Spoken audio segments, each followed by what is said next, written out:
और अब वक्त है आर पार के सुप्रसिद्ध विश्लेषण का, बटने पर वोट कटने वाला विश्लेषण।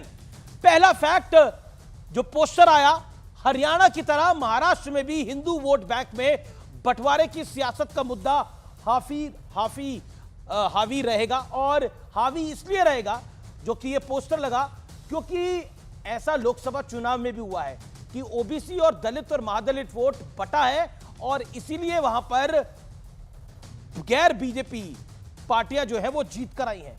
दूसरा फैक्ट जो कि महत्वपूर्ण है, वोटर जातियों में बंटते हैं तो एनडीए को नुकसान होता है। यूपी लोकसभा चुनाव में भी कई सीटों पर इसका इंपैक्ट देखने को मिला और वोटर बटा, इसके लिए नुकसान हुआ। लेकिन नैरेटिव यह था कि संविधान बदला जाएगा, आरक्षण समाप्त होगा, लेकिन वो नैरेटिव अब हरियाणा चुनाव के बाद ध्वस्त हो गया है और उल्टा राहुल गांधी ने बयान दे दिया कि हम आरक्षण को लेकर सोचेंगे, विचार करेंगे। फिर उन्होंने क्लैरिफिकेशन इशू जरूर करी, लेकिन उसका नुकसान पहुंच चुका था।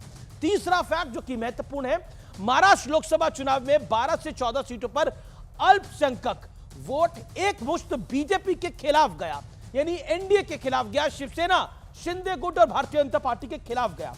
और अब चौथा फैक्ट जो कि महत्वपूर्ण है, धुले लोकसभा में बीजेपी की हार हुई। हालांकि 6 विधानसभा क्षेत्रों में से 5 पर बीजेपी को बंपर जीत मिली, लेकिन मालेगांव सेंट्रल जो कि मुस्लिम बहुल है, वहां पर कांग्रेस को लगभग 2 लाख वोट पड़ गया और बीजेपी को 4500 वोट पड़ा। तो वहां पूरी गेम बदल गई और बीजेपी ये सीट हार गई फाइनली। अब मैं आता हूं 5वें फैक्ट की तरफ। मुस्लिम वोट बैंक का बड़ा हिस्सा उद्धव गुट और कांग्रेस को मिला है, जो कि हार्ड फैक्ट है। अब मैं आता हूं 6ठे फैक्ट की तरफ।